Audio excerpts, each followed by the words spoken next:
Ce soir-là, Paris devait briller, mais sous ses ponts, la Seine charriait une histoire bien sombre.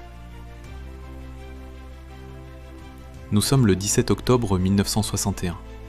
Des dizaines de milliers d'Algériens, hommes, femmes et enfants, marchent pacifiquement dans les rues de la capitale.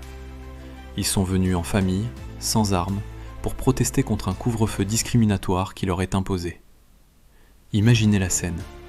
Des gens qui réclament simplement l'égalité, le droit de circuler librement, la dignité. Ils ne demandent rien de plus que ce qui est dû à tout citoyen. Brutalité inimaginable. Sur ordre du préfet de police, Maurice Papon, les forces de l'ordre se déchaînent. Les coups pleuvent, les matraques s'abattent sans distinction. C'est une véritable chasse à l'homme en plein cœur de Paris.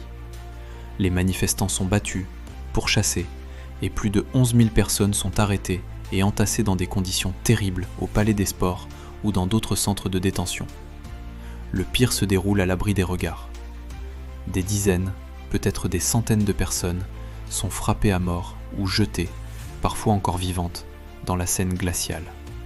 Le fleuve qui traverse la ville lumière devient un cimetière liquide. Pendant des jours, des corps remontent à la surface, témoins silencieux d'une violence d'État. Pendant des décennies, ce massacre a été un secret bien gardé, un tabou national. Le bilan officiel, ridiculement bas, a longtemps servi à minimiser l'ampleur du crime. On parlait de quelques morts, d'une simple opération de maintien de l'ordre qui aurait mal tourné. Mais la vérité est bien plus tragique. Des centaines de vies ont été brisées cette nuit-là. Les archives, les témoignages et le travail acharné des historiens ont peu à peu levé le voile sur cette page sombre de l'histoire de France. Se souvenir du 17 octobre 1961, ce n'est pas juste une question de mémoire, c'est un devoir. C'est refuser que l'oubli ne noie une seconde fois les victimes. C'est honorer ces hommes et ces femmes qui ont payé de leur vie leur quête de justice. C'est aussi un rappel essentiel. La vérité, même quand elle dérange, doit toujours être dite.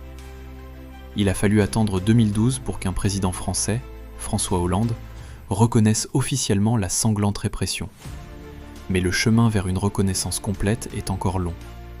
Ne laissons jamais cette histoire sombrer dans l'oubli. Merci de m'avoir écouté. N'hésitez pas à partager cette vidéo pour que la mémoire de ce jour ne s'éteigne jamais. Abonnez-vous pour plus de récits qui éclairent notre histoire.